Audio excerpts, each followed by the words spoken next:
a lot of the risk related to the biodiversity conversation has been on this topic of if people are not doing things the right way, we are increasing the risk of greenwashing. The topic of greenwashing has dominated headlines this year, especially with regards to climate and greenhouse gas emissions. So Vian, I'd like to ask you, how can we ensure that this new investor focus that we're seeing on biodiversity will not turn into a large-scale greenwashing exercise?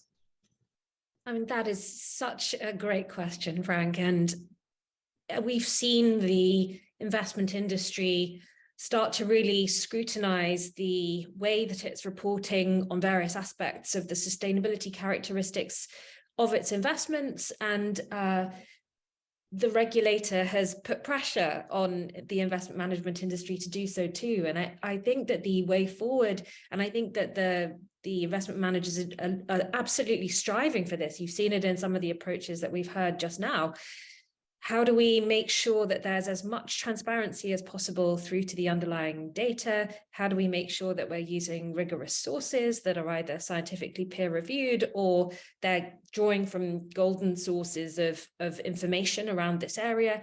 We know that biodiversity is going to be complex in terms of how it's measured and reported. We're in a very nascent phase right now. This is right at the start of the journey. You have incredible leaders like Hermes who have thought long and hard about how their process will work and documented that.